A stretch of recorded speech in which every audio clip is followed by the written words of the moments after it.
नमस्कार, मैं रवि एक बार फिर से स्वागत करता हूं आपका अपना यूट्यूब चैनल साइंस गुरु रवि में। गाइज, आप सभी को पता है 1 फरवरी से रेलवे वाले बच्चों के लिए हमने बायोलॉजी का एक स्पेशल बैच स्टार्ट किया था, जिसमें हम आपको बायोलॉजी के प्रीवियस ईयर के क्वेश्चन करवा रहे हैं चैप्टर वाइज। ह्यूमन डिसीज अर्थात मानव रोग वाला चैप्टर समाप्त हो चुका है, विटामिन वाला चैप्टर समाप्त हो चुका है। फिलहाल अभी हम जिस चैप्टर के प्रीवियस ईयर के क्वेश्चन कर रहे हैं उस चैप्टर का नाम है डाइजेस्टिव सिस्टम। डाइजेस्टिव सिस्टम अर्थात पाचन तंत्र। और गाइस, पाचन तंत्र के भी हम 6 क्वेश्चन कर चुके। आज हम स्टार्ट करने वाले हैं क्वेश्चन नंबर 7 से। चलिए आज की क्लास की शुरुआत करते हैं। ये रहा आपकी स्क्रीन के सामने क्वेश्चन नंबर 7। देखिए भैया, ये रहा आपके स्क्रीन के सामने क्वेश्चन नंबर 7। अच्छा क्वेश्चन है। क्वेश्चन नंबर 7 कहता है कि एक वयस्क मनुष्य के मुख में कितने कृंतक होते हैं। आपके ऑप्शंस है, option number A 10, option number B है 4, ऑप्शन नंबर सी है 8, ऑप्शन नंबर डी है 12। ये क्वेश्चन आपसे पूछा गया है आरआरबी ग्रुप डी में 6/10/2022 को। गाइज, मैं जितने भी क्वेश्चन करवा रहा हूँ सभी क्वेश्चन के नीचे एग्जाम का नाम लिखा जाता है, डेट लिखी जाती है और भैया शिफ्ट भी लिखी जाती है। लेकिन शिफ्ट लिखना बार बार लिखना उचित नहीं समझता, क्योंकि बस आपको इतना बताना होता है कि भैया ये क्वेश्चन कौन सी एग्जाम में पूछा गया है। इस क्वेश्चन का आंसर अगर आपको पता है तो कमेंट बॉक्स में बता दीजिए। इस क्वेश्चन का राइट आंसर होगा भैया ऑप्शन नंबर सी 8। अब इस क्वेश्चन को करने के लिए आपको इस कृंतक के बारे में पता होना जरूरी है कि ये कृंतक क्या है। तो मैं आपको बता दूं बेटा, ये दांतों का एक प्रकार है। टीथ यानी कि दांतों से आपके एग्जाम में बहुत सारे क्वेश्चन पूछे जाते हैं। जैसे कि ये क्वेश्चन पूछा गया आरआरबी ग्रुप डी में 6/10/2022 को। ध्यान से समझना, बहुत सारी चीजें मैं आपको करवाने वाला हूं। दांतों का अध्ययन विज्ञान की जिस शाखा में किया जाता है उस शाखा को क्या कहा जाता है? स्टडी यानी कि अध्ययन। उस शाखा को कहा जाता है भैया ओडेंटोलॉजी। क्या कहा जाता है? ओडेंटोलॉजी कहा जाता है। और दांतों के डॉक्टर को क्या कहा जाता है? तो भैया डेंटिस्ट कहा जाता है। क्या कहा जाता है? डेंटिस्ट कहा जाता है। एक वयस्क व्यक्ति में दांतों की संख्या 32 होती है। एक वयस्क व्यक्ति में दांतों की संख्या कितनी होती है? एक वयस्क व्यक्ति में दांतों की संख्या होती है भैया 32। एक वयस्क व्यक्ति में दांतों की संख्या 32 होती है, जिनमें से बेटा 20 दांत अस्थायी होते हैं। 20 अस्थायी होते हैं जो शुरुआत में आते हैं। इन अस्थायी दांतों को दूध के दांत भी कहते हैं। जब इंसान का जन्म होता है तो सबसे पहले ये 20 दांत आते हैं, फिर ये टूट जाते हैं, फिर इनकी जगह पर दूसरे दांत आते हैं। ये अपने जीवन काल में 2 बार दांत आते हैं, ये 20, इसलिए इन्हें अस्थायी दांत कहा जाता है। और हमारे जीवन काल में सिर्फ 12 दांत एक बार आते हैं, उन्हें स्थायी दांत कहा जाता है। और तब जाकर के बेटा ये अस्थायी दांत और ये स्थायी दांत मिल करके भैया टोटल 32 दांतों का निर्माण करते हैं। एक वयस्क व्यक्ति में दांतों की संख्या पूछी जाए तो भैया 32 होते हैं। और ये जो दांत होते हैं भैया, ये 4 प्रकार के होते हैं। कितने प्रकार के होते हैं? 4 प्रकार के। कौन कौन से होते हैं? तो नंबर 1 पर आता है इंसिजर्स, इसे कहा जाता है कृंतक। दूसरा होता है केनाइन, जिसे कहा जाता है रदनक। तीसरा होता है भैया प्रीमोलर, जिसे कहा जाता है अग्र चवर्णक। और नंबर 4 पर आता है भैया मोलर, जिसे कहा जाता है चौर्णक। आपसे जो क्वेश्चन पूछा गया है वो ये पूछा गया है कि एक वयस्क मनुष्य के मुख में कितने कृंतक होते हैं। या आपसे कृंतक की संख्या पूछी गई है। तो भैया कृंतक की संख्या होती है 8। ये 4 तो ऊपरी जबड़े में पाए जाते हैं और 4 निचले जबड़े में पाए जाते हैं। 4 ऊपरी जबड़े में पाए जाते हैं, 4 निचले जबड़े में पाए जाते हैं। जस्ट सामने जब आप स्माइल करते हो तो सबसे आगे के जो आपको दांत दिखाई देते हैं वो बेटा यही होते हैं इंसिजर्स, कृंतक दांत होते हैं। ये भोजन को काटने का काम करते हैं। इतनी बात क्लियर है। कैनाइन की बात करें तो बेटा कैनाइन की संख्या होती है 4 और प्रीमोलर की संख्या होती है 8 और भैया मोलर की संख्या होती है 12। 8 और 8 16 और 16 और 4 20 और 20 और 12 कितने हो गए 32। तो टोटल भैया एक वयस्क व्यक्ति में, एक वयस्क मनुष्य में दांतों की संख्या टोटल 32 होती है। इंसिजर्स जो होते हैं, कृंतक होते हैं, ये भोजन को काटने का काम करते हैं। जैसे कि सेव की जो पहली बाइट लेते हो आप, तो भैया इन्हीं इंसिजर से लेते हो, इन्हीं कृंतक से लेते हो। कैनाइन की बात करें भैया, ते भोजन की चीरफाड़ करने में सहायक होते हैं। जैसे कि मांसाहारी जीवों का संकेत माना जाता है इस कैनाइन को। तो यह कैनाइन जो होते हैं, ये भोजन की चीरफाड़ करने में सहायक होते हैं।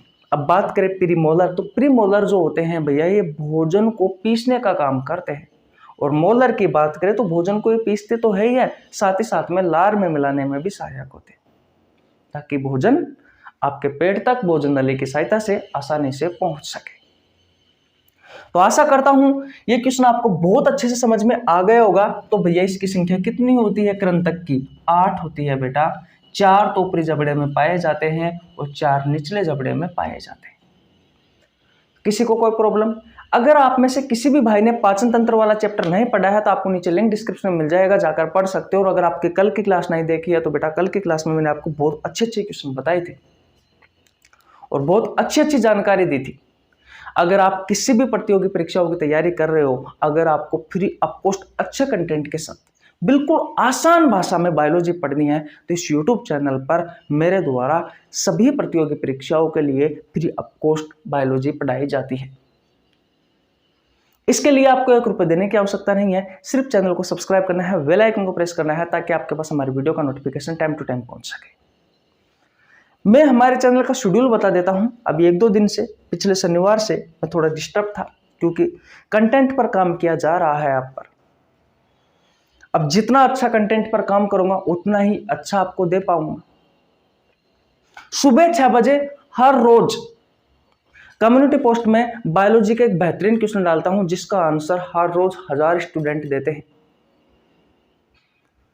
पहले तो 200, 300, 400, 500 स्टूडेंट देते थे, 100 तक देते थे भैया। लेकिन धीरे धीरे आप सभी का प्यार मिल रहा है, इसलिए आप सभी का हाथ जोड़कर मैं धन्यवाद करना चाहता हूं। फिलहाल हर रोज 1000 स्टूडेंट उस क्वेश्चन का आंसर देते हैं। ये वो क्वेश्चन होता है जो आपसे आपके प्रतियोगी परीक्षाओं में तो पहले पूछा गया होता है या आगे पूछे जाने की संभावना रहती है। अगर आप हर रोज इस क्वेश्चन का आंसर देते हैं तो बायोलॉजी के बेहतरीन क्वेश्चनों पर आपकी पकड़ बनी रहेगी। और डायरेक्ट ये ऐसे क्वेश्चन है जो आपसे आपके एग्जाम हॉल में मुलाकात करने वाले हैं। कुछ नहीं करना है, चैनल को सब्सक्राइब करना है, बेल आइकन को प्रेस करना है और चैनल के कम्युनिटी पोस्ट में जाना है भैया आपको। और वहां पर आप देखोगे तो पहला ही क्वेश्चन आपको मिल जाएगा रिसेंटली, जो मैंने अपलोड किया हुआ होता है सुबह 6 बजे। और अगर आप चैनल को सब्सक्राइब कर लेते हो, अपलोड कर ले, बेल आइकन को प्रेस कर लेते हो, यानी कि घंटे वाले बटन को, अगर घंटे वाला जो बटन होता है अगर आप उसको दबा लेते हो तो भैया नोटिफिकेशन आपके पास अपने आप ही आ जाएगा। तो वहां से भी आप उस क्वेश्चन का आंसर आसानी से दे सकते हो। सुबह 7 बजे वाली क्लास पिछले 1-2 दिन से नहीं आ पा रही है। मैं कोशिश कर रहा हूं कि आपको ज़्यादा से ज़्यादा क्लासें दूं, ज़्यादा से ज़्यादा कंटेंट उपलब्ध कराऊं, लेकिन करे क्या, समय का अभाव रहता है भैया, टाइम पे क्लास नहीं हो पाती है। लेकिन शाम 7 बजे वाला जो बैच है, जो रेलवे वाले बच्चों के लिए है, ये क्लास जो आप देख रहे हो, ये हर रोज शाम 7 बजे आती है। इसका टाइम रहता है सोमवार से लेकर के शनिवार तक शाम 7 बजे। इसका संडे का ऑफ रहता है। पिछली बार हमने शनिवार को ऑफ कर लिया था, तो भैया संडे के दिन ये क्लास आई थी। तो भैया आपको सप्ते में से 6 दिन तो क्लास देखने को मिलती ही मिलती है। और ये इंपॉर्टेंट है भैया रेलवे वाले बच्चों के लिए, और सिर्फ रेलवे वाले बच्चों के लिए ही नहीं, आप किसी भी प्रतियोगी परीक्षाओं की तैयारी कर रहे हो, सभी परीक्षाओं के लिए भैया ये बैच इंपॉर्टेंट होने वाला है। क्योंकि इस चैप्टर में, इस बैच में मैं आपको प्रत्येक चैप्टर के डिटेल में सभी क्वेश्चनों को समझा रहा हूं भैया। इसलिए ये मैं सोचना कि सिर्फ ये रेलवे वाले बच्चों के लिए।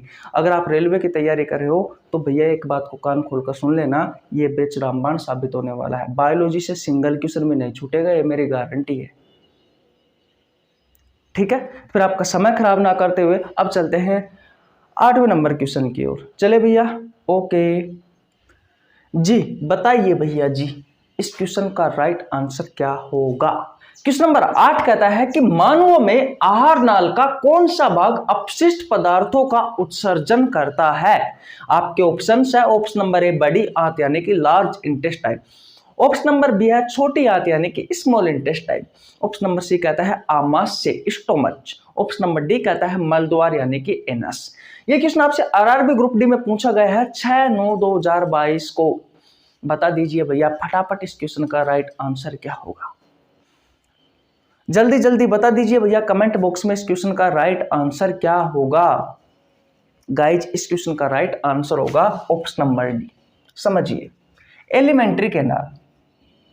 अब ये एलिमेंट्री कैनाल क्या है? एलिमेंट्री कैनाल को ही कहा जाता है भैया आहार नाल, जिसके बारे में क्वेश्चन में दिया गया है। अब बात आती है कि भैया ये आहार नाल क्या है? तो यह एक पाइप है भैया। क्या है? पाइप। और इस पाइप से होकर के भोजन गुजरता है। तो आप लिख सकते हो कि आहार नाल एक पाइप है, एक पाइप है जिससे होकर भोजन गुजरता है, जिससे होकर भोजन गुजरता है। सिंपल भाषा में कहूं तो जिससे होकर भोजन गुजरता है, ये एक ऐसा पाइप है। और इस पाइप की लंबाई लगभग में भैया 9 मीटर है। और वैसे फीट में देखा जाए तो 33 फीट अनुमानित आंकड़ा है भैया। ये इसकी लंबाई है भैया जी। तो अगर आपसे क्वेश्चन पूछा जाए कि जो एलिमेंट्री कैनाल होता है उसकी लंबाई कितनी होती है, तो क्या बताओगे? 9 मीटर। और फीट में पूछे तो क्या बताओगे? 33 फीट बताओगे भैया।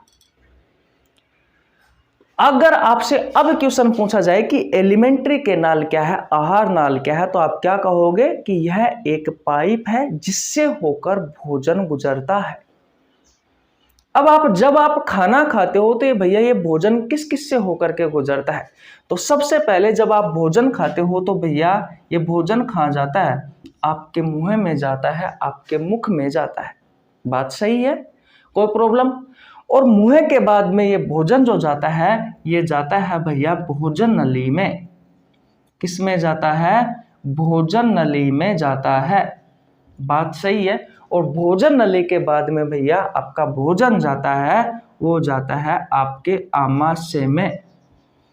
आपके आमाशय में, जिसे आप पेट कहते हो, जिसे आप उदर कहते हो। और पेट के बाद में आपका भोजन जाता है भैया छोटी आंत में। किस में जाता है? छोटी आंत में जाता है, स्मॉल इंटेस्टाइन में जाता है। और छोटी आंत के बाद में भैया आपका भोजन जाता है बड़ी आंत में। बड़ी आंत में। और बड़ी आंत के द्वारा आपका भोजन जाता है मल द्वार पर। यानी कि मल द्वार के द्वारा भैया ये जो अपशिष्ट पदार्थ बचा है भोजन का जो सबसे अंतिम भाग बचा है, जो अपशिष्ट पदार्थ बचा है, वो मल द्वार की सहायता से भैया आपके शरीर से बाहर निकल जाता है। अब देखिए आहार नाल है। इस आहार नाल के बारे में मैंने आपको बताया है कि यह एक पाइप है जिससे होकर हमारा भोजन गुजरता है। और इस पाइप की शुरुआत किससे होती है? आपके मुख से होती है, आपके मुंह से होती है। जिसमें क्या होते हैं? जिसमें भैया हमारे दांत होते हैं, हमारी जीभ होती है, हमारी सलाइवरी ग्लैंड्स होती है। तो दांत क्या करते हैं? भोजन के इतने बड़े बड़े टुकड़े खाते हैं हम। तो भोजन के इन बड़े बड़े टुकड़ों को आपके जो दांत होता है वो पीस देता है भैया और लार में मिला देता है। फिर मुंह से भोजन नली की सहायता से आपके पेट में चला जाता है भोजन। और आपके मुंह में कार्बोहाइड्रेट का पाचन होता है, क्योंकि लार में 2 एंजाइम पाए जाते हैं, एक लाइसोजाइम एंजाइम और एक टाइलिन एमाइलेज एंजाइम या सलाइवरी एमाइलेज एंजाइम। तो लाइसोजाइम एंजाइम क्या करता है? भोजन के साथ आने वाले छोटे मोटे जो कीटाणु होते हैं, छोटे मोटे जो बैक्टीरिया होते हैं, उनको नष्ट करने में सहायक होता है। और टाइलिन एमाइलेज एंजाइम होता है, वो कार्बोहाइड्रेट के पाचन में सहायक होता है। मैंने आपको पाचन तंत्र वाले चैप्टर में पढ़ाया था। उसके बाद में भोजन जाता है भोजन नली में। अब भोजन नली में किसी भी प्रकार का पाचन नहीं जाता। ये भोजन नली क्या काम करती है? मुंह के भोजन को आमाशय से पेट तक पहुंचाती है। लेकिन इस भोजन नली में कर्माकुंचन नाम की एक गति होती है जिसकी सहायता से भैया मुंह का भोजन आपके पेट में चला जाता है। और जब ये कर्माकुंचन की गति उल्टी हो जाती है तो भैया पेट का खाना आपके मुंह में आ जाता है उल्टी के समय। होता है ना, जब हम ट्रेवल कर रहे होते हैं बस में लंबे समय तक, तो भैया बहुत सारों को प्रॉब्लम होती है कि उल्टी हो जाती है। तो इस भोजन नली में एक प्रोसेस होती है, एक गति होती है कर्माकुंचन की गति। जब वो उल्टी हो जाती है तो पेट का खाना खा जाता है, आपके मुंह में आ जाता है। फिर पेट में भी भैया भोजन का पाचन होता है, प्रोटीन का पाचन होता है। उसके बाद में छोटी आंत में जाता है भोजन पेट के बाद में, तो छोटी आंत में भैया भोजन का पूर्ण रूप से पाचन हो जाता है और अवशोषण भी होता है भैया इसी में ही छोटी आंत में। छोटी आंत का जो इलियम वाला भाग है उसमें विली या विलाई या जिसे आप अंकुर कहते हो वो पाई जाती है, जिसका पृष्ठीय क्षेत्रफल बहुत ज्यादा होता है। यह एक अंगुलीनुमा संरचना होती है जिसमें भोजन का सबसे ज्यादा पाचन होता है, पाचन है, सबसे ज्यादा अवशोषण होता है। इतनी बात क्लियर है। तो छोटी आंत के बाद में भोजन जाता है बड़ी आंत में, इसमें पानी का अवशोषण होता है और बचा हुआ फिर जो अपशिष्ट पदार्थ है वो अपशिष्ट पदार्थ बेटा इस मल द्वार की सहायता से शरीर से बाहर निकल जाता है। इस मल द्वार की सहायता से शरीर से बाहर निकल जाता है। तो इसकी शुरुआत मुख से होती है भैया, और इसका अंतिम भाग कौन सा है? मल द्वार है। इसका अंतिम भाग एनस है। इसे आप गुद्दा भी कहते हो, इसे आप गुद्दा भी कहते हो, एनस भी कहते हो, मल द्वार भी कहते हो। तो आशा करता हूं अब सारी चीज आपको समझ में आ गई होगी। अब क्वेश्चन को पढ़िए और इस क्वेश्चन का आंसर आप स्वयं दीजिए। मानवों में यानी कि हमारे बारे में बात कर रहा है, आहार नाल यानी कि एलिमेंट्री कैनाल के बारे में बात कर रहा है, का कौन सा भाग अपशिष्ट पदार्थों का उत्सर्जन करता है? अरे भाई लास्ट में जो अपशिष्ट पदार्थ बचे हैं उसका उत्सर्जन कौन करेगा? ये मल द्वार करेगा, ये एनस करेगा, ये गुद्दा करेगा। तो इसका राइट आंसर हो जाएगा ऑप्शन नंबर डी, मल द्वार। ये क्वेश्चन आपसे आरआरबी ग्रुप डी में पूछा गया है 6/9/2022 को। तो आशा करता हूं ये क्वेश्चन भी आपको बहुत अच्छे से समझ में आ गया होगा। किसी को कोई डाउट नहीं होना चाहिए भैया। लेकिन अगर आपको ये क्वेश्चन समझ में आ रहे हैं और अगर आप में से किसी भी भाई ने अभी तक चैनल को सब्सक्राइब नहीं किया है तो भैया चैनल को सब्सक्राइब कर लो। और जो भी अपने दोस्त जो सरकारी नौकरी की तैयारी कर रहे हैं उनके सिलेबस में बायोलॉजी आती है तो भैया उन्हें हमारे इस क्लास का, इस YouTube चैनल का लिंक शेयर कर दीजिए ताकि वो भी भैया फ्री ऑफ कॉस्ट अच्छे कंटेंट के साथ पढ़ सके। ठीक है, ओके, स्क्रीनशॉट ले लीजिए। नेक्स्ट क्वेश्चन की ओर चलते हैं। चले भैया, ओके, देखो भैया क्वेश्चन नंबर 9 का आंसर दीजिए। अच्छा क्वेश्चन है। अब बताइए भैया ग्रुप डी में इतने बड़े बड़े क्वेश्चन आ रहे हैं, समय कैसे नहीं निकलेगा आपका और क्वेश्चन कैसे करोगे? इसलिए ध्यान से पढ़ लीजिए ताकि एक बार में पढ़ते ही इस क्वेश्चन का आंसर कर सके। कुछ नहीं है, सिर्फ लैंग्वेज का खेल है। ध्यान से समझना कितना आसान क्वेश्चन है। बड़ा आपको दिखाई दे रहा है लेकिन है बिल्कुल सिंपल। निम्नांकित चित्र मानव आहार नाल के एक भाग को दर्शाता है। ये वाला चित्र भैया, इस भाग में कौन सी क्रिया हो रही है और कैसे? ये आपके ऑप्शन दिए हुए हैं। ऑप्शन नंबर ए है मौजूद एंजाइमों के कारण कर्माकुंचन। ऑप्शन नंबर बी है लेबद संकुचन और पेशियों भित्तियों के शिथिलन के कारण कर्माकुंचन। ऑप्शन नंबर सी है लेबद संकुचन और पेशीय भित्तियों के शिथिलन के कारण पाचन। ऑप्शन नंबर डी है मौजूद एंजाइमों के कारण पाचन। यह क्वेश्चन आपसे आरआरबी ग्रुप डी में पूछा गया है 30/9/2022 को। बताइए, ये चित्र है भैया, इसमें ये भोजन दिखाया गया है। ये आपका फूड पाइप है यानी कि ईसोफेगस है, भोजन नली है, कर्षिका है, और ये आपका पेट है। ये जो दिखाया गया है ये आपका पेट है भैया। बताइए इस क्वेश्चन का राइट आंसर क्या होगा? एक बार ऑप्शन अच्छे से पढ़ लीजिए, फिर भैया कमेंट बॉक्स में बताइए। जल्दी जल्दी बता दो भैया, जितने भी देख रहे हैं भैया। देखिए समझिए, पहले क्वेश्चन को समझते हैं उसके बाद में इसका आंसर देना। भोजन नली, इसे बेटा फूड पाइप के नाम से भी जाना जाता है। इसे फूड पाइप कह दीजिए, गर्शनी कह दीजिए, या फिर ग्रास नाल कह दीजिए, बात एक ही है भैया। या ईसोफेगस कह दीजिए या भोजन नली कह दीजिए, ये सब एक के ही नाम है। और ये जो भोजन नली होती है, मैंने आपको बताया था अभी अभी लास्ट क्वेश्चन में आहार नाल के बारे में कि आहार नाल एक ऐसा पाइप है जिससे होकर भोजन गुजरता है। सबसे पहले भोजन हमारे मुंह में जाता है, फिर मुंह के बाद में जो भोजन है वो इसी भोजन नली में जाता है भैया। और इसी भोजन नली से होकर के भैया ये भोजन जाता है आपके आमाशय तक, आपके स्टोमच तक, आपके पेट तक। और इसी पेट के बाद में भोजन जाता है छोटी आंत में, फिर बड़ी आंत में, फिर मल द्वार के द्वारा भैया आपके भोजन का जो अपशिष्ट भाग बचा हुआ होता है वो बाहर निकल जाता है। तो इस फूड पाइप का कार्य क्या हुआ? मुंह के भोजन को पेट तक पहुंचाना। इसका कार्य क्या है भैया? इस फूड पाइप का मुंह के भोजन को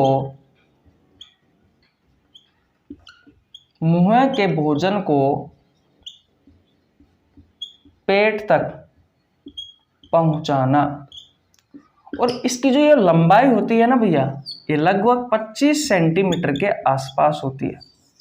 इसमें किसी भी प्रकार का कोई एंजाइम नहीं पाया जाता, कोई जूस नहीं पाया जाता। इसमें एक्चुअली में भोजन का पाचन होता ही नहीं है। मैंने इसका काम लिखवाया आपको कि इसका काम क्या होता है, मुंह के खाने को आपके पेट तक पहुंचाना। आपके मुंह में जो खाना है बेटा, उसको भैया पेट तक पहुंचाने का काम करता है। कौन? ये भैया भोजन नली, ये ईसोफेगस, ये फूड पाइप, ये ग्रसनी या ग्रासनाल मुंह के भोजन को आपके पेट तक पहुंचाने का काम करता है। इसकी लंबाई 25 सेंटीमीटर होती है।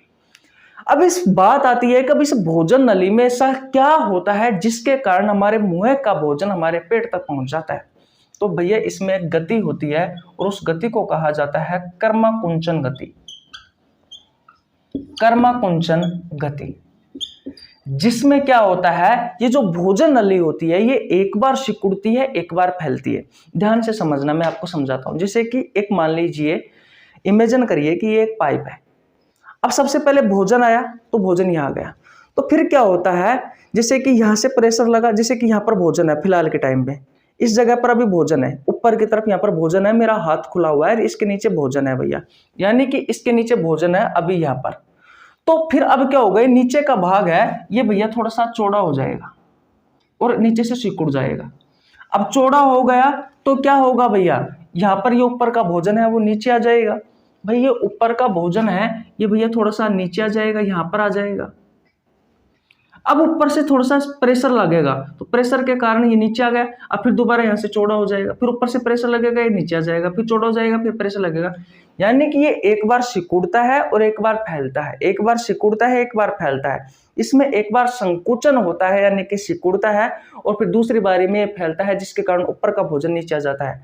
फिर बेटा संकुचन होता है, फिर संकुचन होता है, फिर सिकुड़ता है, फिर फैलता है, फिर संकुचन होता है, फिर सिकुड़ता है। एक बार संकुचन, फिर शिथिलन, संकुचन शिथिलन, संकुचन शिथिलन। कहने का मतलब इस पाइप में संकुचन और शिथिलन की प्रोसेस एक लयबद्ध होती है जिसके कारण ऊपर का भोजन नीचे आता है भैया। एक बार सिकुड़ेगा, दोबारा फैलेगा ताकि भोजन नीचे आ सके, फिर सिकुड़ेगा, फिर फैलेगा, फिर सिकुड़ेगा, फिर फैलेगा। तो लयबद्ध, एक लयबद्ध में भैया क्या होता है, एक बार संकुचन होता है और एक बार शिथिलन की प्रोसेस होती है। और ये जो प्रोसेस होती है ये कर्मानुकुंचन की गति कहलाती है भैया, जिसकी सहायता से मुंह का भोजन आपके पेट तक पहुंचता है। मैंने आपको दो इंपॉर्टेंट चीज बताई कि भोजन नली में किसी भी प्रकार का कोई पाचन नहीं होता है, किसी भी प्रकार का कोई एंजाइम नहीं पाया जाता है। पहले आप स्क्रीनशॉट ले लीजिए, मैं स्लाइड चेंज कर देता हूं। देखिए, मैंने आपसे कहा है कि भोजन नली में किसी भी प्रकार का पाचन नहीं होता है, कोई एंजाइम नहीं पाया जाता है, कोई रस नहीं पाया जाता है। इसका काम यह है सिर्फ कि भैया मुंह के भोजन को पेट तक पहुंचाना। किस प्रोसेस के तहत? तो ये एक गति होती है कर्मानुकुंचन गति। इस कर्माकुंचन गति के कारण पेरिस्टालसिस प्रोसेस होती है भैया। इसी कर्माकुंचन गति के कारण भैया मुंह का भोजन पेट तक आता है। लेकिन जब हम ट्रेवल करते हैं तो यह कर्माकुंचन की गति उल्टी हो जाती है, जिसके कारण कभी कभी आपने देखा होगा भैया उल्टी के समय पेट का खाना जो होता है वो भैया मुंह में आ जाता है। होता है ना ऐसा, पेट का खाना मुंह तक आ जाता है, वो इसी कर्माकुंचन गति के कारण होता है। अब ऑप्शन को पढ़िए ध्यान से। मैंने कहा कि इसमें पाचन नहीं होता है और इसमें कोई एंजाइम नहीं पाया जाता है, इसमें कोई रस नहीं पाया जाता। अब ध्यान से समझना ऑप्शन को। मौजूदा एंजाइमों के कारण कर्माकुंचन, तो भैया एंजाइम तो होते ही नहीं है, तो कर्माकुंचन एंजाइमों के कारण क्यों होगा? तो पहला आंसर गलत हो जाएगा। तीसरा पढ़िए, लयबद्ध संकुचन और पेशीय भित्तियों के शिथिलन के कारण। यह बात तो सही है, लेकिन यहां पर पाचन दिया हुआ है, मैंने कहा कि इसमें पाचन नहीं होता है, तो यह आंसर गलत हो जाएगा। यह आंसर गलत हो जाएगा। ऑप्शन नंबर डी पढ़ते हैं, मौजूद एंजाइमों के कारण पाचन। भैया गलत है, पाचन होता ही नहीं है, एंजाइम भी नहीं पाए जाते। तो इसका राइट आंसर हो जाएगा ऑप्शन नंबर बी, लयबद्ध संकुचन और पेशीय भित्तियों के शिथिलन के कारण कर्मकुंचन। मैंने कहा कि लयबद्ध होता है, सिर्फ एक क्रम में होता है भैया, पहले संकुचन होगा फिर शिथिलन होगा। पेशीय भित्तियों में संकुचन और शिथिलन की प्रोसेस होती है भैया, जिसके कारण मुंह का भोजन आपके पेट तक पहुंचता है और उल्टी के समय पेट का भोजन भैया मुंह तक आ जाता है, जब यह कर्मकुंचन की गति उल्टी होती है तब। तो आशा करता हूं ये क्वेश्चन भी आपको समझ में आ गया होगा। ये क्वेश्चन आपसे पूछा गया आरआरबी ग्रुप डी में 30/9/2022 को। अगर समझ में आ गया तो स्क्रीनशॉट ले लीजिए। नेक्स्ट क्वेश्चन की ओर चलते हैं भैया, क्वेश्चन नंबर 10 की ओर। चले क्या? ओके, देखिए भैया अब बात करते हैं क्वेश्चन नंबर 10 की। अच्छा क्वेश्चन है भैया क्वेश्चन नंबर 10 भी, बहुत अच्छी जानकारी देने वाला हूं बेटा, ध्यान से समझना। क्वेश्चन नंबर 10 कहता है कि मुख गुहिका बक्कल कैविटी मानव के किस तंत्र का हिस्सा है? आपके ऑप्शन है, ऑप्शन नंबर ए परिसंचरण, ऑप्शन नंबर बी है पाचन, ऑप्शन नंबर सी है श्वसन, ऑप्शन नंबर डी है उत्सर्जन। और यह क्वेश्चन आपसे पूछा गया आरआरबी ग्रुप डी में 6/9/2022 को। सबसे पहले बक्कल कैविटी क्या है, मुख गुहा क्या है? बेटा एक्चुअली में कैविटी एक खाली जगह को कहा जाता है। तो मुंह के अंदर जो खाली जगह है बेटा, ये वाली, इस खाली जगह को कहा जाता है मुख गुहिका यानी कि बक्कल कैविटी। क्या कहा जाता है भैया? बक्कल कैविटी कहा जाता है, बक्कल कैविटी कहा जाता है। और इस मुख गुहा में क्या क्या होता है? तो भैया दांत होते हैं, जीभ होती है भाई, टंग होती है, टंग होती है। एक मिनट रुकना भैया।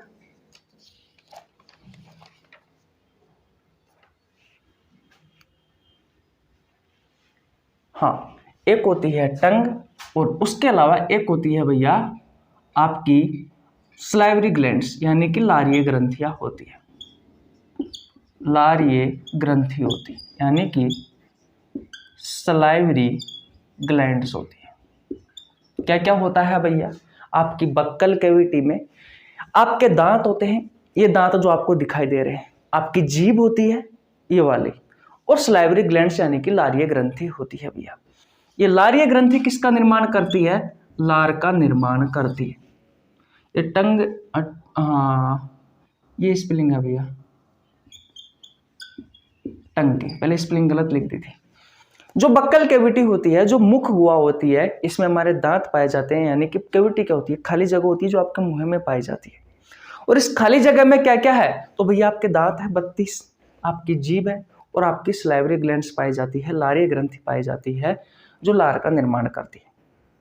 सबसे पहले दांत क्या काम करते हैं? तो भैया भोजन को चबाने में, काटने में, उनको पीसने में और लार के साथ मिलाने में सहायक होते हैं।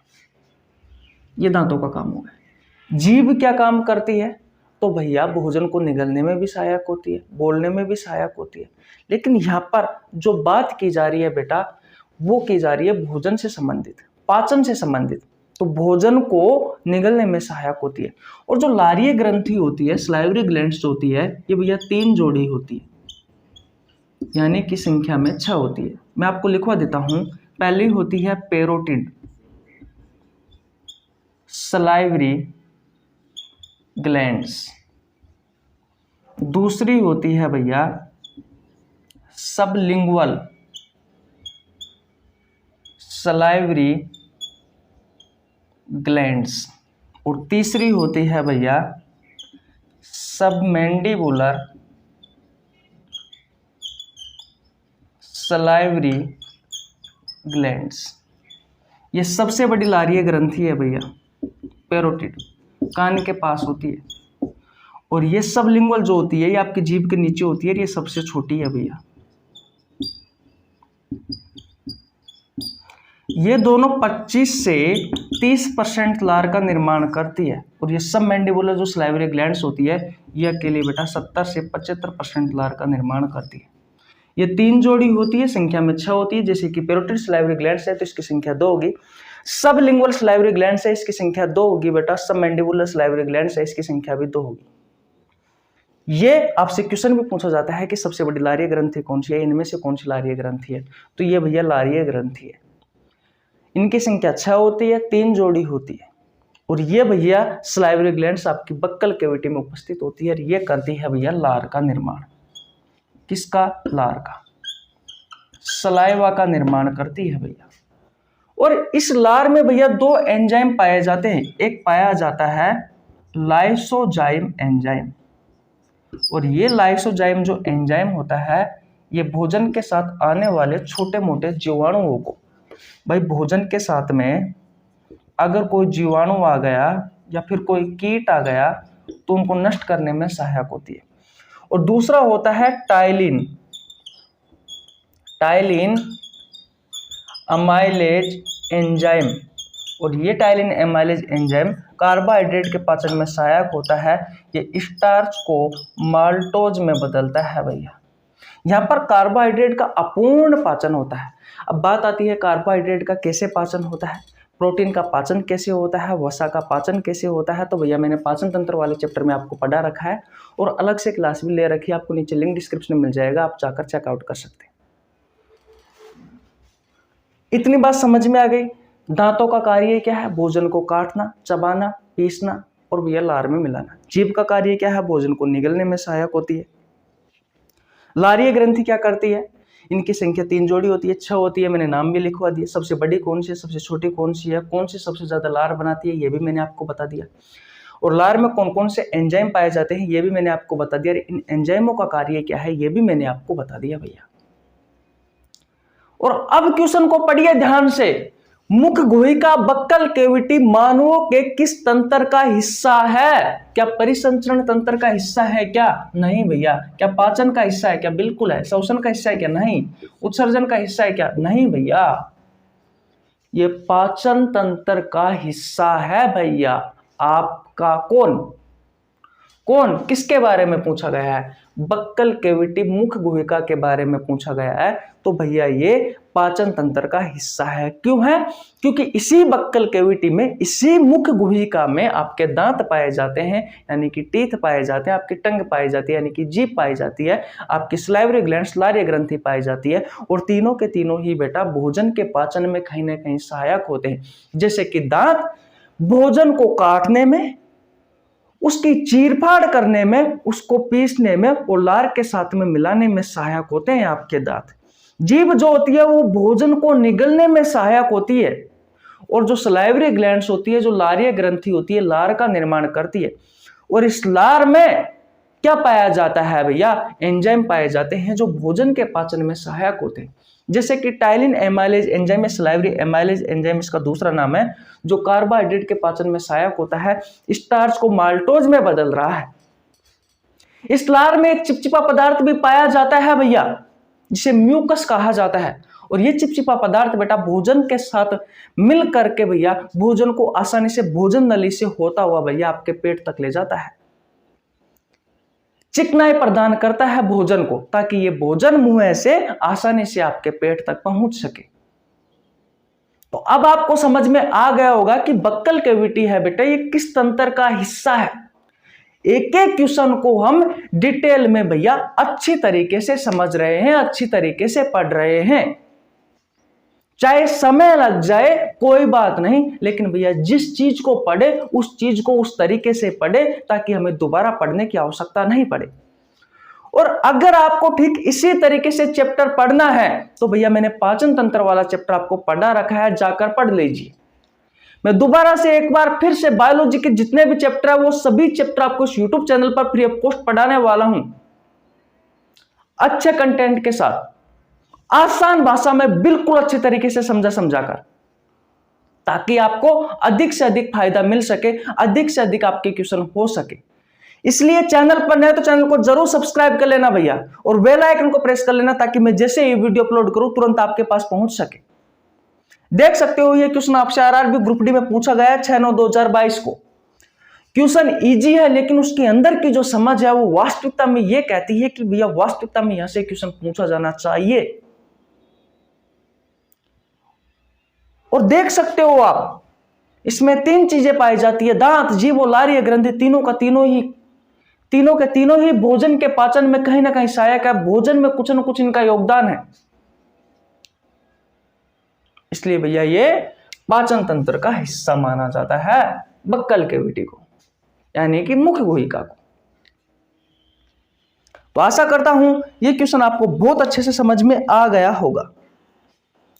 ओके, अब बात करते हैं नेक्स्ट क्वेश्चन की भैया। चले ओके भैया, क्वेश्चन नंबर 11 की ओर चलते हैं। देखिए भैया, अब बात करते हैं क्वेश्चन नंबर 11 की, जो कि आज का हमारा अंतिम क्वेश्चन होगा। अच्छा क्वेश्चन है। क्वेश्चन नंबर 11 कहता है कि मानव शरीर के किस भाग में अंकुर या विली कह दीजिए, विलाई कह दीजिए भैया, मौजूद होती है। आपके ऑप्शंस है, ऑप्शन नंबर ए यकृत, ऑप्शन नंबर बी है छोटी आंत, ऑप्शन नंबर सी है नेत्र, ऑप्शन नंबर डी है वृक्क। ये क्वेश्चन आपसे आरआरबी ग्रुप डी में पूछा गया है 28/9/2022 को, 28/9/2022 को। ध्यान से समझना बेटा। स्मॉल इंटेस्टाइन, जानते हो स्मॉल इंटेस्टाइन के बारे में? स्मॉल इंटेस्टाइन को कहा जाता है भैया छोटी आंत। और इस छोटी आंत के 3 भाग होते हैं,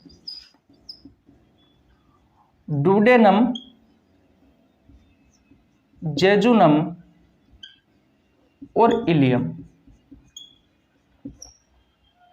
ये जो डुडेनियम वाला भाग होता है ये आपके आमाशय से जुड़ा हुआ होता है, आपके पेट से जुड़ा हुआ होता है। ये बीच वाला भाग होता है और ये भैया बड़ी आंत से जुड़ा हुआ होता है आपका इलियम वाला भाग। और ये छोटी आंत का सबसे बड़ा भाग है भैया। सबसे बड़ा भाग अगर आपसे पूछे छोटी आंत का तो कौन सा है? इलियम है। और इस इलियम वाले भाग में आपको एक संरचना दिखाई देती है बेटा, कुछ इस तरीके से अंगुली नुमा। और ये जो संरचना होती है इस संरचना को नाम दिया जाता है भैया विली या विलाई कह दीजिए या फिर अंकुर कह दीजिए। और इसी भाग में क्या होता है? पचे हुए भोजन का अवशोषण होता है। ये इस तरीके से इसलिए बनी हुई होती है ताकि अधिक से, इसका पृष्ठीय क्षेत्रफल देख सकते हो आप, अधिक है। और ये पचे हुए भोजन का, ये भैया पचे हुए भोजन का, पचे हुए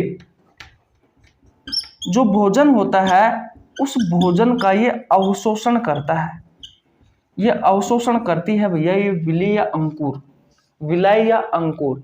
इसी में भैया पचे हुए भोजन का अवशोषण होता है। ये देख लीजिए यहां पर कितना क्षेत्रफल है भाई, देख लीजिए कितना क्षेत्रफल है।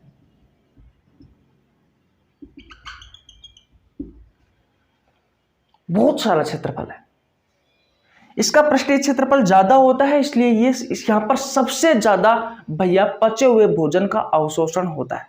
इस विलाय वाले भाग में भोजन का ज्यादातर, सबसे ज्यादा आप कह सकते हो कि पूर्ण रूप से पाचन, भाई पूर्ण रूप से पाचन छोटी आंत का जो डुडेनियम वाला भाग है, जो अंतःग्रहणी वाला भाग है, वो इस भाग में हो जाता है। जजुनम में हल्का फुल्का अवशोषण होता है, लेकिन इलियम में ये जो संरचना पाई जाती है अंकुर या विली या विलाई, इसमें भैया पचे हुए भोजन का सबसे ज्यादा अवशोषण होता है क्योंकि इसका पृष्ठीय क्षेत्रफल ज्यादा होता है।